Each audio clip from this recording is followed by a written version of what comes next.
Thank you, Honourable Speaker. The Honourable Speaker of Parliament, the Honourable Prime Minister, the Honourable Cabinet Ministers and Assistant Ministers, the Honourable Leader of Opposition, Honourable Members of Parliament, ladies and gentlemen, and viewers tuning in live on this live broadcast. Ms. Ayanda Vinaka. Honourable Speaker, I rise today to update this August House on the transformative developments through innovation, sustainability, and value creation within Fiji's offshore fisheries sector. Honourable Speaker, the coalition government is moving beyond rhetoric to deliver tangible, robust, and innovative solutions to the challenges facing this vital sector. Honourable Speaker, on regional developments and the South Pacific albacore, we have long recognized that fish do not respect national borders. Therefore, our prosperity lies on regional solidarity. Honourable Speaker, I am pleased to report a monumental achievement from the 22nd regular session of the Western and Central Pacific Fisheries Commission, or the WCPFC, held in Manila in December of 2025. For over 20 years, Honourable Speaker, the Pacific Islands Foreign Fisheries Agency has advocated for a harvest strategy for South Pacific albacore that protects our economic interests while ensuring stock sustainability. Honourable Speaker, I can confirm that the Commission has formally adopted a management procedure for South Pacific albacore. This is not just a technical bureaucratic win, Honourable Speaker, it is a lifeline for our domestic longline fleet.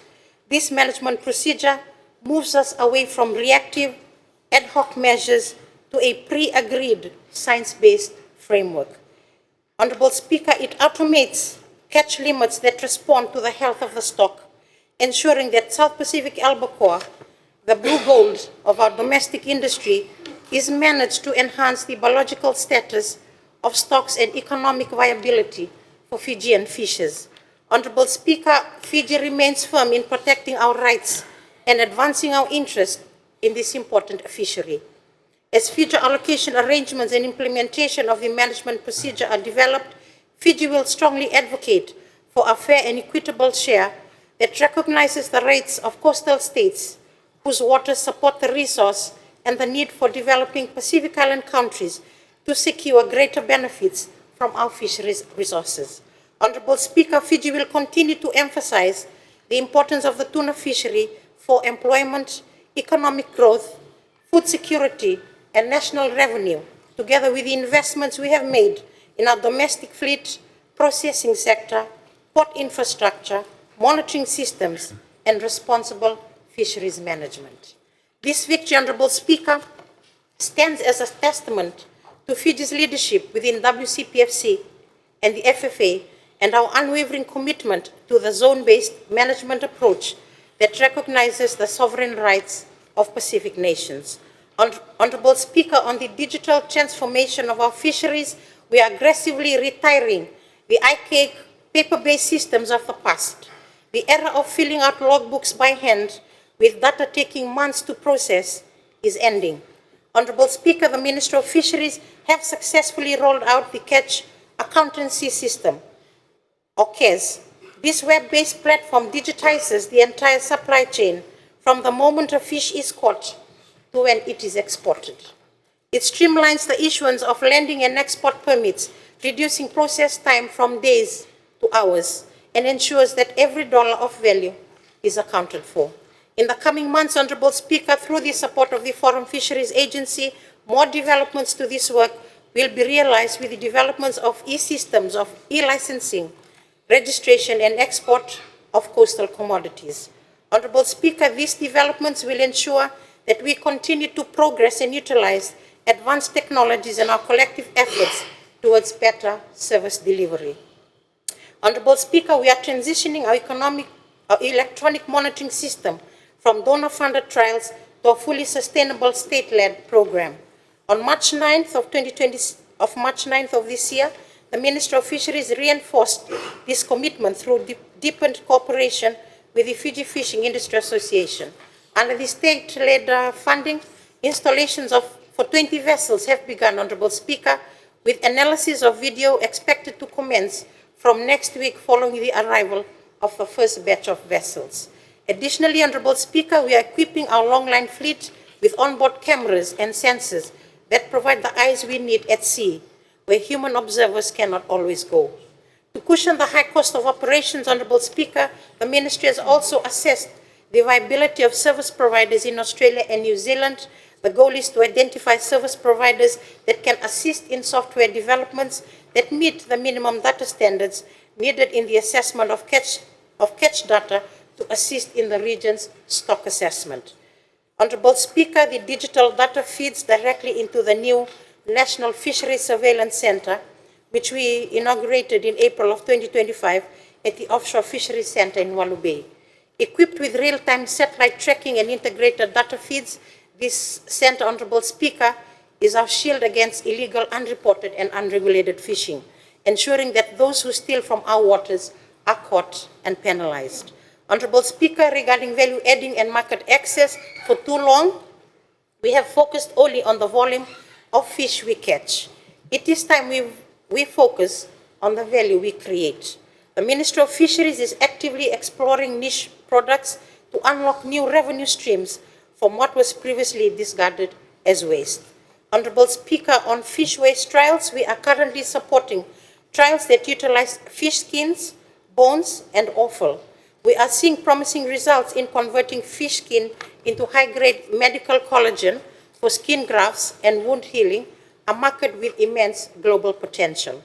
Honorable Speaker, additionally, for fertilizer and feed, we are scaling up the production of organic liquid fertilizers and animal feed from fish processing byproducts. This not only creates a circular economy in reducing pollution in our landfills and harbor, but also provides cheaper organic inputs for our agricultural sector. Honorable Speaker, by turning trash into cash, we are diversifying the income of our fishing companies and buffering them against the volatility of global tuna prices. Honorable Speaker, on the vital support of the Foreign Fisheries Agency, I must acknowledge the instrumental role in advancing our economic aspirations. Through enhancing National Benefits Initiative, or the ENBI, the agency is currently assisting Fiji in conducting robust value chain analysis to identify specific gaps where domestic revenue is being lost. Honorable Speaker, in April of this year, the Foreign Fisheries Agency formalized a new partnership with the Iceland Ocean Cluster. This collaboration is directly supporting our 100% fish strategy by providing technical expertise needed to turn fish waste into commercial products. Honorable Speaker, by leveraging the FFA's Economic Development Unit, we are not only assessing our economic needs with greater precision, but actively matching these needs with investors who are ready to fund our transition from a raw exporter to a premium processing hub. Honorable Speaker, on marine spatial planning, our commitment to the 30 by 30 target, protecting 30% of our ocean by 2030, is unwavering, but it must be done right. It must be based on science and not just sentiment. Earlier this year, I had the privilege of opening a meeting of the 30 by 30 data working group.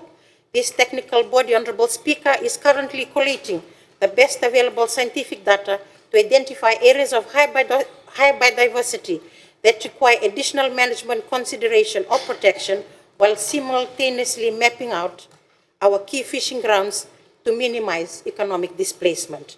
Additionally, Honorable Speaker, to ensure that these decisions are inclusive, we have operationalized the Offshore Fisheries Advisory Council. This body brings together government, industry, and civil society to provide balanced advice to the Minister. It ensures that our marine spatial planning integrates seamlessly with our fisheries management plans, existing international and regional obligations and frameworks, rather than creating conflict. Honorable Speaker, Fiji is no longer a passive observer in the management of its ocean.